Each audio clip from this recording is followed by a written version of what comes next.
All right, 2023, let's get off on the right foot here. If you want to get a console this year, there really isn't a bad choice. Yes, I mean the Xbox Series S is a good choice. Not everyone is going to like it, but the Series S isn't for everyone. I'm going to assume since you're here, you're already looking for an Xbox. So let's talk about a few key decision points for if you should get a Series S or a Series X. We've got performance, graphics, features, price, and then the target audience. I put those 5 in ascending order because the first 4 help determine if the Series S or X are the right fit for you and your family. You notice games are not part of the list. This is because Microsoft is telling publishers that their games must be playable on both consoles with similar performance. And that leads us into the first category, which is performance of both machines. Both the Series S and the Series X have the same processor, but drastically different graphics cards, with the Series X able to push 3 times as many teraflops at 12 instead of 4 for the Series S. When it comes to storage, the Series X has a 1TB internal solid-state drive versus the Series S half terabyte, and the Series X is able to pull more information off the SSD faster thanks to 60% more RAM. What does that get us? The Series X can push 4K at 120 frames per second, which is a lot of information, roughly 33 gigs of information a second, and this requires HDMI 2.1. That means you need a port and a cable. Truth be told, most 4K TVs can't keep up with this much information or even have an HDMI 2.1 port. So before you go out and get a Series X, I would double check that your TV or monitor have the correct specs. The Series S, on the other hand, is capable of 1440p at 120 frames per second, but it also upscales this image to fit 4K TVs and looks good. It uses some type of digital magic to fill in the gaps. The smaller Xbox looks good and plays smoothly on everything from 1080p to 4K. I promise, I've been testing it. I don't want to get any more technical than that, but suffice it to say the Series X is a faster, more powerful console. But with that, it comes with more heat, and that is why it is a chonky boy, weighing in at just under 10 pounds.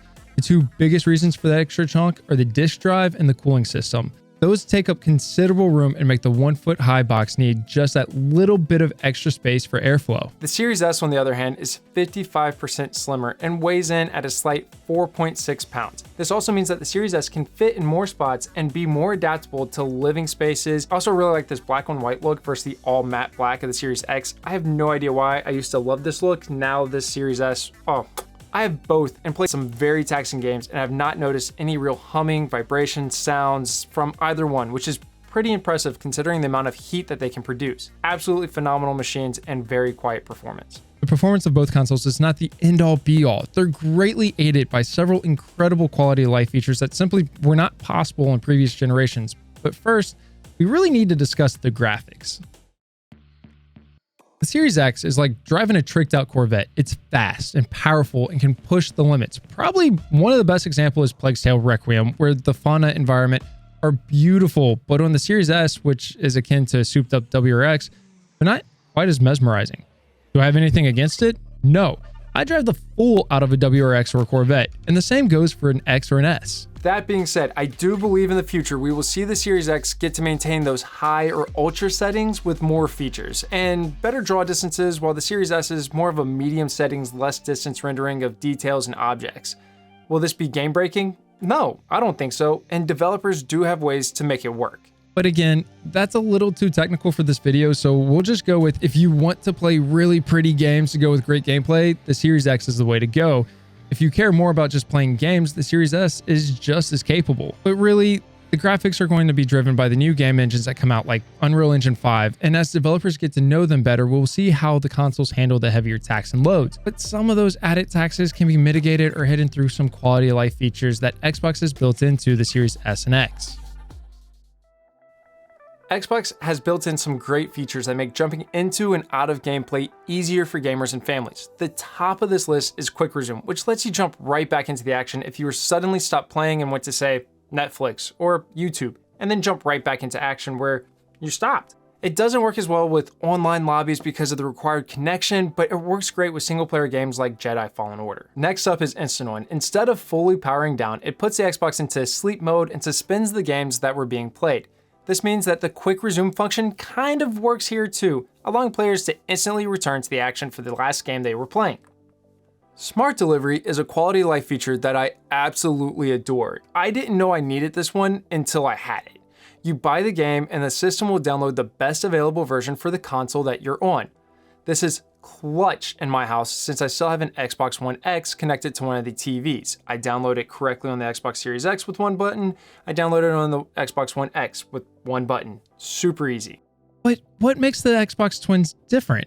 Well, for starters, we talked about hardware performance difference. The Series X is going to be more future-proof with the beefier hardware, but that being said, I'm still able to play Xbox One and Xbox One X just fine, and I have friends that haven't ever moved on off their Xbox 360, so I don't see the Series S as being irrelevant anytime soon. The Series X also has that disk drive for physical copies of the game. That means that friends can share games, we can buy used games, we can go through and sell our old used games, but not so much on the Series S. The all-digital format means the only place to buy games is on the Microsoft Store. This normally wouldn't be much of an issue, but that means that when you want to no longer play a game, you don't really have a way to get rid of it or make some money back. Additionally, with this move, we have to keep everything on the internal solid-state drive, which means that half terabyte or full terabyte SSD fills up quick. Modern AAA games are regularly between 40 and 120 gigabytes apiece, especially as more and more are using a lot of 4K textures. There are ways to combat the small SSDs. Both systems use the same expensive proprietary storage expansion for the NVMe drive. It's the most expensive storage solution I've ever seen for a console, and unfortunately, the PS5 expansion is much easier and much cheaper. That being said, the Xboxes do support external hard drives via USB 3.1, but those games will have to be backwards compatible. The smart delivery system and the hardware itself want the optimized games to be installed on the fastest hard drives so that they can pull those huge texture files really fast and not have to worry about stuttering or load times. And this leads us to our fourth part, the cost. The Xbox Series X and S external SSD slot is a whopping $200 for 1 terabyte, $360 for 2 terabytes, which is kind of nuts compared to the cost of the Series X at $500 and the Series S at $240. There is a 512 gigabyte or a half terabyte card for $140, but doubling that storage for roughly the cost of a game just makes sense to me. Well, sort of. The cost of the Xbox Series S and X optimized games was just increased to $70, but there are plenty of non-AAA games that cost well below the $60 mark. There's also a huge catalog of Xbox Game Pass. I have more on that later. A last note about cost, there are a ton of add-ons such as controllers, accessories, and other things that range in cost. Headsets can be as simple as a $10 set plugged into a controller or up to $350 spatial audio juggernauts. The normal controllers are fantastic and come in a variety of colors, and every accessory works on both the Series X and S, so I'm not really going to go into great detail on those. They're fun, but their cost sinks. I will have a shameless plug. If this has been spot on detail for you and your family, then do yourself a favor and subscribe so you never miss an upload as we talk about gaming as a family, how to make the best decisions, and keep our kids and families safe in the gaming environment. But we've seen how the cost can add up quickly if we don't look at everything, right? Well, this leads us to our final category, which console is right for you? I'm not going to cheap out and say that this depends. I'll be honest. There's 3 main camps for consumers. You want the most badass console and cost isn't a factor. The second group just wants to game because gaming's fun and you don't really care too much. And last is you want to have fun with your family and invest the minimum amount, which is where I'll talk about the best value in gaming right now.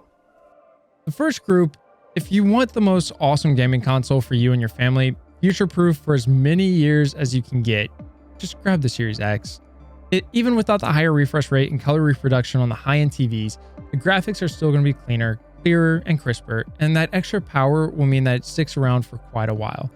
Besides, if you have the money to burn, you can always upgrade the TV or monitor later and enjoy the Series X at its full potential then.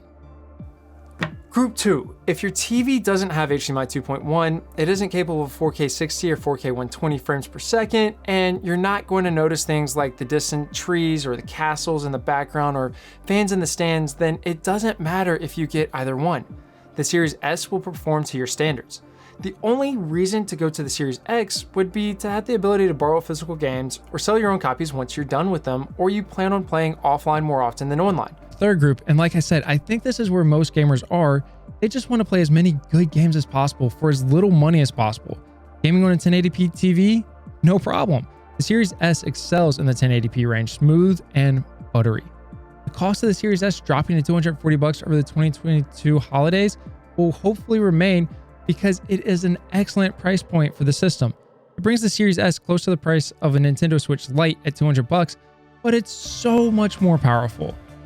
And the console can be paired with the Xbox Game Pass, which gives gamers a massive 350 to 400 plus game library as a monthly or annual subscription. It literally has a game for everyone.